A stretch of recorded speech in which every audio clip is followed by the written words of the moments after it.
आज पूर्व विधानसभा अध्यक्ष सी.आर. मुसाफिर ने उपमंडल राजगढ़ के अंतर्गत आने वाले पझोता क्षेत्र का दौरा किया और भाजपा सरकार की जन विरोधी नीतियों के खिलाफ नायब तहसीलदार नौहरी के माध्यम से मुख्यमंत्री को ज्ञापन भेजा। इस दौरान उन्होंने कहा कि जब उपचुनाव था तो यहां आकर स्वयं मुख्यमंत्री ने कहा था कि यहां का विकास मैं अपनी असेंबली सिराज की तरह करवाऊंगा, लेकिन इस इलाके की हालत बद से बदतर हो गई है और भाजपा की विधायिका पर जूं तक नहीं रेंगी। उन्होंने कहा कि यदि अगले 15 दिन में इस इलाके की मांगे नहीं मानी गई तो कांग्रेस सरकार के खिलाफ सड़कों पर उतरकर प्रदर्शन करेगी। निशेष शर्मा की रिपोर्ट। प्रदेश सरकार जो है वो पछाड़ के साथ भेदभाव कर रही है। हमारा विकास जो है वो ठप पड़ा है। केवल उन्हीं योजनाओं का उद्घाटन हो रहे हैं जो पूर्व सरकार ने जिसका शिलान्यास किया था, और बहुत सारे काम जो हैं वो ठप पड़े हैं या अभी तक जो है वो शुरू नहीं हुए हैं। जैसे हमारा जो पझोता का कॉलेज है वो आज ठंडे बस्ते में है। पूर्व सरकार ने इसकी नोटिफिकेशन किया था और पैसे भी इसके लिए दिए थे, लेकिन अभी तक इसका कार्य शुरू नहीं हुआ है।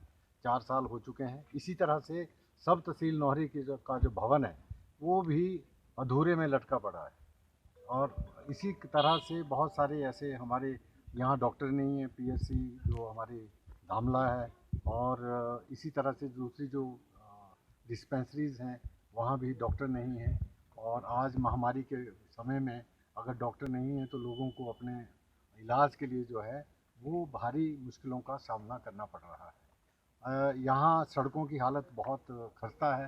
सड़कें जो हैं गड्ढों में तब्दील हो गई हैं, लेकिन सरकार जो है वो कुंभकर्ण की नींद में सोई हुई है। इसी तरह से बहुत सारे ऐसे कार्य हैं जो अभी तक अधूरे पड़े हैं। हम सरकार से मांग करते हैं, और सबसे बड़ी मांग हमारी पझोता के लिए ये थी कि यहाँ जो चंडीगढ़ से रोडू जो बस जाती है वो वाया नौहरी चलाया जाए। इसी तरीके से एक दूसरी बस भी है, वो भी उसे भी वाया सोलन नेरवा जो है बिजमल, उसको भी वाया नौहरी जो है चलाया जाए। लेकिन पहले भी इस बारे में सरकार का ध्यान आकर्षित किया था, लेकिन अभी तक उसमें कुछ भी नहीं हुआ है। हम मांग करते हैं कि तुरंत इस पर सरकार कार्रवाई करे ताकि लोगों को जो दिक्कत हो रही है उसका सामना ना करना पड़े। आज मैं ये कहना चाहता हूँ कि यहाँ के जो नेता हैं वो कह रहे हैं कि हमने पछाड़ को जो है वो एक आदर्श विधानसभा क्षेत्र बना दिया है। तो यदि आप सड़कों की हालत देखेंगे, यदि आप स्कूलों में जो अध्यापक हैं वो खाली पड़ी हैं पोस्टें, और पानी और बिजली के लिए लोगों को तड़फना पड़ रहा है, तरसना पड़ रहा है, और इसी तरह से बहुत सारी हमारे जो टूरिज़्म का जो पर्यटन का जो क्षेत्र है उसका जो विकास है वो ठप पड़ा है। उसके लिए भी कोई सरकार जो है प्रयास नहीं कर रही है। जब यहाँ पर उपचुनाव हुए थे उस समय बहुत सारी घोषणाएं की गई थी, वो भी अभी आधी अधूरी में है।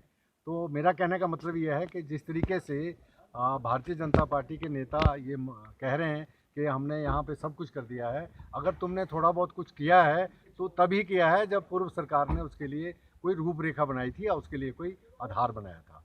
तो मैं समझता हूँ कि ये सरकार जो है इससे लोग महंगाई, भ्रष्टाचार और विकास का ठप होने से तंग आ चुके हैं। आज पेट्रोल और डीजल के रेट जो हैं वो भारी बढ़ गए हैं। तेल की कीमत जो है भारी काफ़ी महंगा हो गया है, जिससे आम आदमी और गरीब आदमी का जीना जो है दूभर हो गया है। इससे लगता है कि 2022 में जो है भारतीय जनता पार्टी का जो है सरकार का सुपड़ा साफ होगा, और लोगों ने मन बनाया है कि वो आने वाले विधानसभा चुनाव में भाजपा को जड़ से उखाड़ देंगे। हिमाचल दर्पण लाइव टीवी